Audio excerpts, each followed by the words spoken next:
Live from New Delhi, you're watching DD India Live, India's voice to the world. I'm Tanvi Taneja. Coming up in the next 30 minutes. Ukraine and US delegations discuss proposals to protect energy facilities and critical infrastructure in Saudi talks. US and Russia talks on Monday to de-escalate the conflict.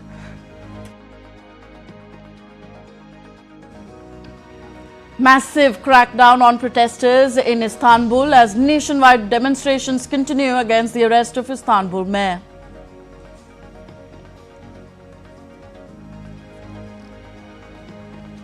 Electioneering kicks off in Canada after Prime Minister Mark Carney announces snap polls on April 28th.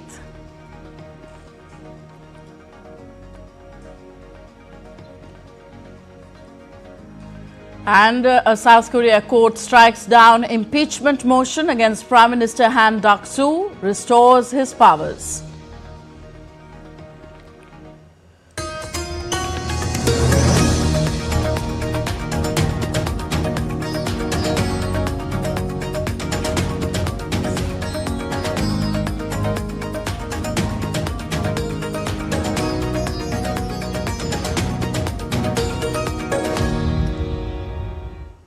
Ukraine's Defense Minister Rustem Umerov headed the Ukrainian delegation for the talks with the US delegation in Saudi Arabia on Sunday.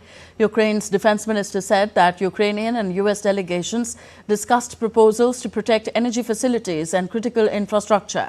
He also said that talks were constructive and meaningful and focused on discussing the energy sector. The talks are part of a diplomatic push by US President Donald Trump to end 3 years of the conflict between Ukraine and neighboring Russia. Later, Ukraine's defense minister in a post on social media said that the discussion was productive and focused. They addressed key points, including energy. President Volodymyr Zelensky's goal is to secure a just and lasting peace for our country and our people, and by extension for all of Europe. We are working to make that goal a reality. The meeting in Riyadh preceded talks on Monday between the US and Russian delegations. Ukrainian President Volodymyr Zelenskyy said on Sunday that talks with the US and Saudi Arabia have been useful and Ukraine's delegation attending the talks were constructive. Today marks the second meeting between the Ukrainian and US teams in Saudi Arabia, this time at a more technical level. Our military, our diplomats, and our representatives from the Ministry of Energy. I just spoke with Rustem Umerov. He briefed me on the meeting and the course of the negotiations. Our team is working in a completely constructive manner. The conversation is quite useful. Абсолютно конструктивно. A US delegation will seek progress towards a Black Sea ceasefire and a broader cessation of violence in Ukraine conflict when it meets for talks with Russian officials on Monday after discussions with diplomats from Ukraine on Sunday. A source briefed on the planning for the talks said that the US side was being led by Andrew Peake, a senior director at the White House National Security Council, and Michael Anton, a senior State Department official. They met the Ukrainians on Sunday night and planned to sit down with the Russians on Monday. The White House says the aim of the talks is to reach a maritime ceasefire in the Black Sea, allowing the free flow of shipping.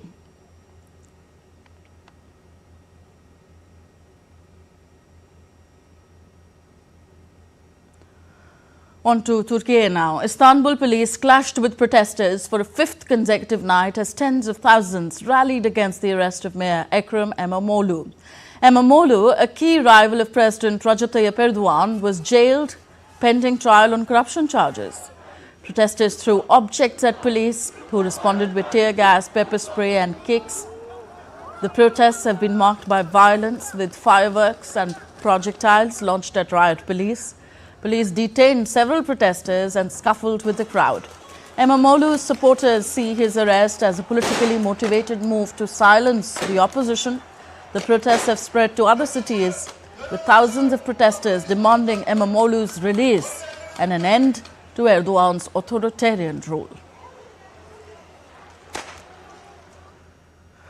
Turkey's main opposition, the CHP, held a symbolic primary on Sunday, drawing 15 million voters in a show of support for deposed Istanbul Mayor Ekrem İmamoğlu. The massive turnout, with 13.2 million solidarity votes from non-party members, demonstrates Imamoglu's broad appeal. Observers believe the primary success triggered the move against Imamoglu, seen as a key challenger to Recep Tayyip Erdogan. The voting process was open to all citizens, resulting in an overwhelming turnout that required a 3.5-hour extension. Imamoglu's detention and arrest have sparked mass protests across Turkey, with many viewing him as a symbol of resistance against Erdogan's rule.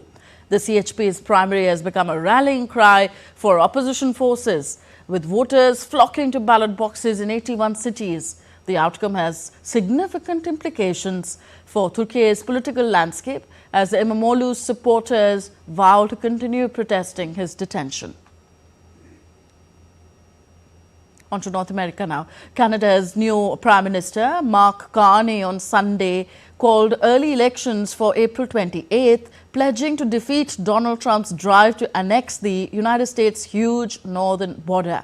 Carney was chosen by Canada's centrist Liberal Party to replace Justin Trudeau as Prime Minister, but he has never faced the country's broader electorate. That will now change, as Carney brought parliamentary elections forward several months from October, and he made it clear that the barrage of trade and sovereignty threats coming from the US president will be the focus of his campaign. Our response must be to build a strong economy and a more secure Canada. President Trump claims that Canada isn't a real country. He wants to break us so America can own us. We will not let that happen. We're over the shock of the betrayal, but we should never forget the lessons. We have to look out for ourselves. We have to look out for each other. Now, Carney has 5 weeks to win over the Canadians. Polls suggest the Liberals, who have been in power since 2015 and badly trailed the official opposition Conservatives at the start of the year, are now slightly ahead of their rivals. The Conservatives have sought to portray Carney as an elitist who plans to continue the Trudeau-era policy of high government spending. They also accuse him of being less than clear about how he transferred his personal financial assets into a blind trust. Back to Asia. In a latest update, South Korea's Constitutional Court has ruled to strike down the impeachment motion against Prime Minister Han Duck-soo and restore his powers, marking the latest twist in the country's recent political turmoil after his impeachment as acting president more than 2 months ago. South Korea teeters on the edge of chaos as protests have escalated ahead of the Constitutional Court's verdict on impeached President Yoon Suk-yeol. Hundreds of protesters have taken to the streets, clashing with police and deepening the country's political divide. Yoon's supporters argue for his reinstatement, while opponents demand his removal over his declaration of martial law. The protests have turned violent, with police preparing to deploy all available equipment to prevent clashes. The Constitutional Court's verdict will determine Yoon's fate, with at least 6 justices needing to vote for his removal. The country holds its breath as tensions rise and the prospect of violent unrest looms large. Thai Prime Minister Paetongtarn Shinawatra faces a no-confidence motion in Parliament starting on Monday, with the opposition accusing her of failing to address the economy and of being under the influence of her powerful father, former Prime Minister Thaksin Shinawatra. Despite her lukewarm approval ratings, Paetongtarn is backed by a strong parliamentary majority, making the motion unlikely to succeed. Thaksin, a divisive figure who returned to Thailand in 2023, has been vocal about his political views, influencing government policies like legalizing gambling and a $14 billion economic stimulus plan. While Paetongtarn denies his influence, the economy's slow growth and rising debt remains pressing concerns. And some global weather updates now. A sudden hailstorm hit Bolivia's El Alto on Sunday. The severe weather, attributed to climate change, forced residents and vendors to seek shelter and clear hail from their stalls and shops. The unexpected storm was part of the ongoing severe weather patterns affecting Bolivia, with Defense Minister Edmundo Novillo announcing that heavy rains will continue through April. Typically, the rainy season lasts until March. However, a report from the Bolivian Meteorological Institute pointed to the current climate changes to explain this exceptional rainy season. Previous reports noted that Lake Titicaca is nearing its highest levels due to the rainfall, further exacerbating the situation. In response, Bolivia's Legislative Assembly recently approved a $75 million credit for disaster relief, as nearly 800 homes have been destroyed and thousands of families have been affected.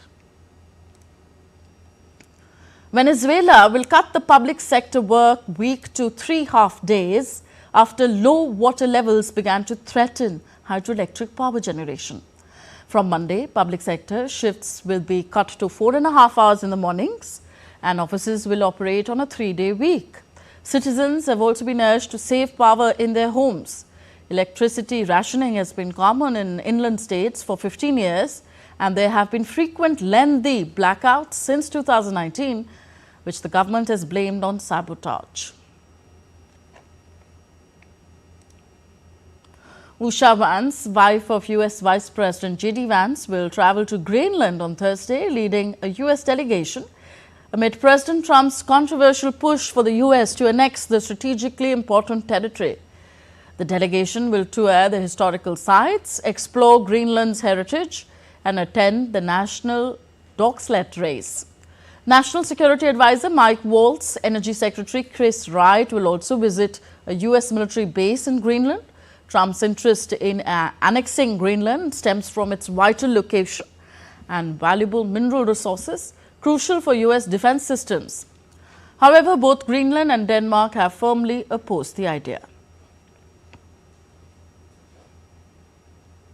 And next, we take a look at other stories making news around the world.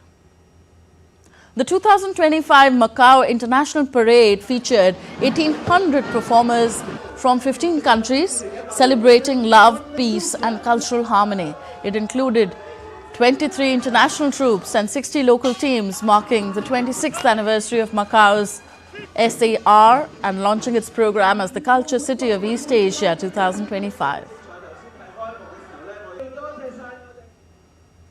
Colombia's last great ape, Yoko, began his journey to a sanctuary in Brazil on Sunday.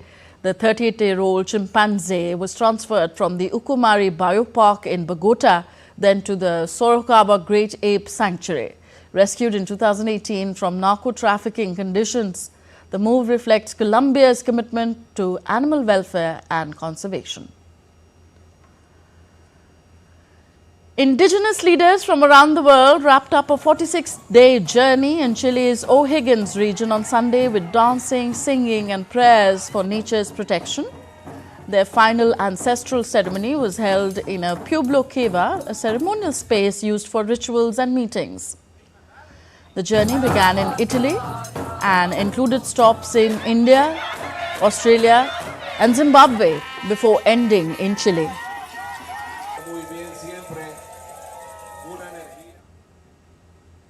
You're watching DD India Live, still to come on the show.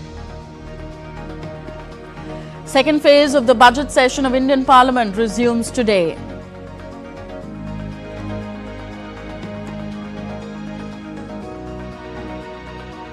Search operation underway by security forces in J&K's Kathua after the terrorist encounter. And March 24th marks the World Tuberculosis Day. We'll tell you why.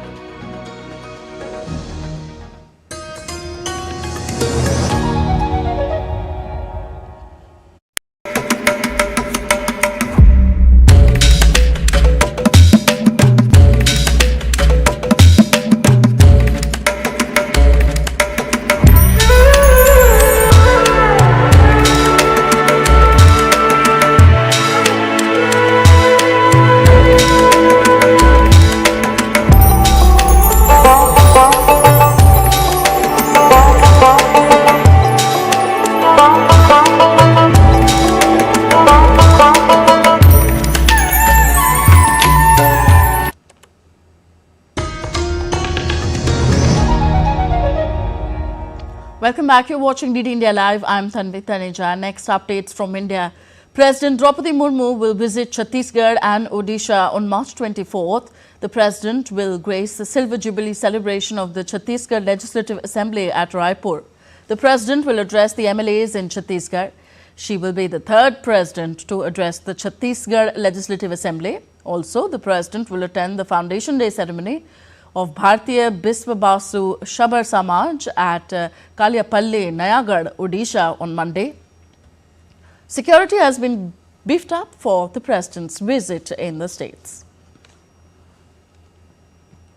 The second phase of the budget session of Indian Parliament will resume on Monday with several key bills to be taken up. Union Finance Minister Nirmala Sitharaman will introduce the bill related to the financial proposals of the central government for the financial year 2025-26. Apart from this, grant demands related to the Ministry of Corporate Affairs will be taken up. Union Minister Hardeep Singh Puri will propose the amendments made by the Lok Sabha in the Oil Field Regulation and Development Amendment Bill 2024. Search operation was underway in North India's Kathua after an encounter erupted in Hiranagar sector on Sunday evening. The massive search operation was launched by teams from the Special Operations Group of Jammu and Kashmir Police, the Army and the Central Reserve Police Force in the forest area near the international border at Hiranagar. Meanwhile, Jammu and Kashmir Director General of Police Nalin Prabhat reached Hiranagar to personally monitor the ongoing operation.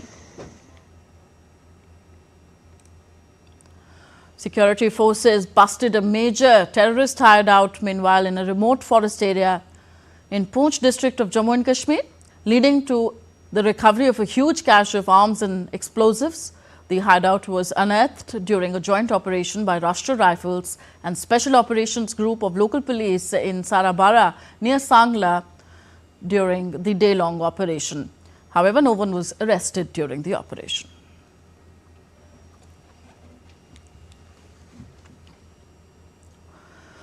March 24th marks World Tuberculosis Day, a reminder of the urgent need to eliminate one of the world's deadliest infectious diseases. This year's theme, Yes, We Can End TB, Commit, Invest and Deliver, highlights the importance of global commitment, investment and action in combating TB. In India, the government is accelerating efforts to eliminate the disease by 2025. World Tuberculosis Day is observed every year on March 24, the date when Dr. Robert Koch discovered the bacterium responsible for tuberculosis in 1882. Over a century later, TB remains a major global health crisis, causing millions of deaths and imposing severe social and economic burdens. TB is a highly contagious airborne disease primarily affecting the lungs. The infection spreads when an infected person coughs, sneezes or spits, releasing bacteria into the air. Drug-resistant TB is an emerging challenge, making treatment more difficult. This year, India is intensifying its fight against tuberculosis. Minister of State for Health and Family Welfare Anupriya Patel inaugurated the India Innovation Summit, pioneering solutions to end TB in New Delhi on March 18. The National TB Elimination Program is steadily progressing towards the goal of TB elimination from the soil of India and has made some key achievements. WHO's Global TB Report 2024 has also acknowledged that the incidence rate of TB in India has shown a 17.7% decline from 237 per lakh population in 2015 to 195 per lakh population in 2023. The National TB Elimination Program states that the number of missing cases has been reduced from 15 lakh in 2015 to 2.5 lakh in 2023. The program was able to notify 25.5 lakh and 26.7 lakh TB cases respectively in 2023 and 2024. This is the highest ever. According to WHO's Global TB Report 2024, the incident rate of TB in India has shown a 17.7% decline from 237 per lakh population in 2015 to 195 per lakh population in 2023. TB deaths have reduced by 21.4% from 28 per lakh population in 2015 to 22 per lakh population in 2023.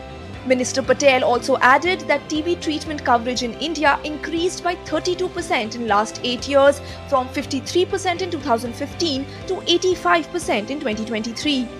In India's northeastern state of Meghalaya, Ridalin Shulai, a 33-year-old TB survivor from East Khasi Hills, opened up about her personal battle with multi-drug resistant tuberculosis. TB itself, which has an attachment with stigma, So when they are diagnosed with TB, most of the champion, they don't want to share the status. I realized that counseling is such a powerful tool for TB champion, because with the side effects of the medicines, it really plays, the and psychological effects as well. So emotional support is what they needed the most. As the world works towards ending tuberculosis, India's rapid progress and innovative approaches offer hope for a future free of this disease. The challenge remains tough, but with sustained efforts and global collaboration, TB elimination is very much within reach. Bureau Report, DD India.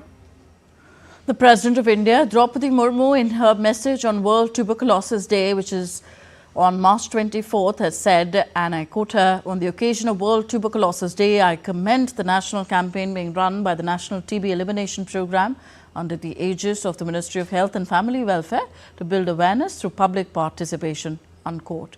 She also urged all stakeholders and participants to work collectively and make India TB-free. And on to some sporting action now. First, from the world of tennis. World number 1 Arna Sabalenka and men's top seed Alexander Zverev advanced to the third round of Miami Open. Sabalenka wrapped up the first set 6-1 before Romanian Ruse was forced to retire with a right thigh injury. Three-time Grand Slam champion Sabalenka will now face American defending champion Danielle Collins in the round of 16 on Monday. On the other hand, Zverev secured a straight set win to advance to the next round, where he will face Australia's Jordan Thompson. Dynamics Achievers defeated Carousel 13-9 in the final of the Indian Open Polo Championship at the Jaipur Polo Ground in New Delhi. Carousel took an early lead but failed to capitalize on it.